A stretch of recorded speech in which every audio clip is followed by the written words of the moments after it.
Sige. Dito po, wala tong katanungan dito. Sa inyo. O, sige po. Ikaw na po. Assalamualaikum. Yung tagabasa, Brad, pakibasa nga sa Quran, chapter 3, verse 19.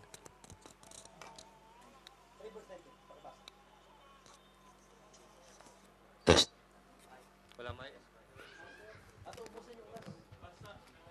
Sige, pakibilis, bro. 3:19? Ito po sinasabi sa 3:19. Katotohanan, ang relihiyon, tanggapin ni Allah ay Islam.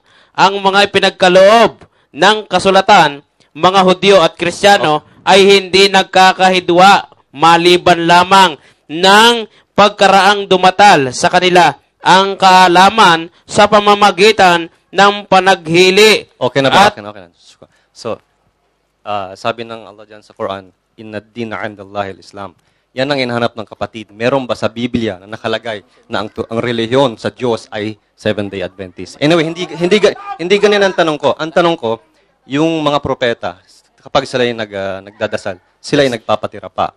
At ang mga Muslim lamang ang nagpapatira pa sa panahon ngayon. So, paano ninyo nasabi na ang mga Seventh-day Adventist ay tunay na sumusunod sa katuruan ng mga propeta?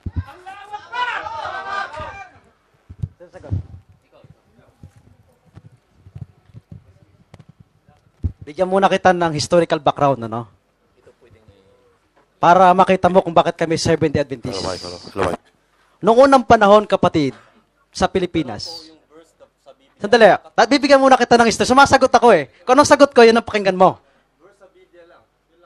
Hindi nga, sumasagot nga ako. Sige lang po. Meron po siyang 3 minutes para sumagot. Sumasagot kasi ako. Ibig sabihin ko kasi, sagot ko ito eh. Sagot ko nga ito. Ibig sabihin ko, respeto niya yung Sige sagot ko. Sige po. Tuloy na, Brother Sunny. Tanong niya yun eh. So wala siyang dapat... Tuloy na yung sagot. Okay. Tuloy niyo na po. In historical background, kapatid, kung bakit kami Seventh-day Adventist, hiningan tayo ng government ng Pilipinas o ng mundo na mag-registration ng ating pangalan. Noong unang panahon, sapagkat hindi pa naman marami ang pangalan ng religion, hindi pa ito required.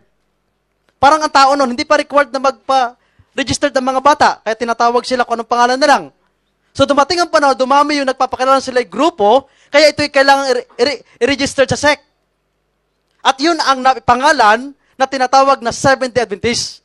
Pero ang pinakamaganda ron, hindi namin inilayo, yung pangalan ay nakaukit pa rin sa Biblia. Bakit? Yung 7th day, na inirespeto namin yung 7 araw, at yung Advent, umaasa kami na babalik si Kristo para sa sangkatauhan, para patunayan ang tunay na pananampalataya. So yun ang nai-registered noong 1863 sapagkat yun ang hinihingi ng gobyerno sa panahon na yan. Kung bakit kami Seventh-day Adventist. So yun lang ang sinasabi ko sa iyo kasi baka hanapan mo yun ay requirements. Ay dito sa inyo kasi hindi naman to requirements sapagkat kayo naman ay taga rito na.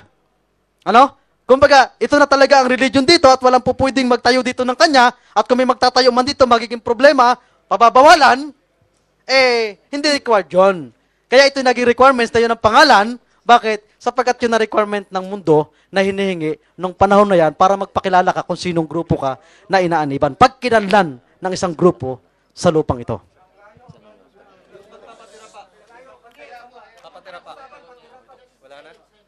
Okay, tapos na po yung katanungan na yon. Wala na po tayong oras.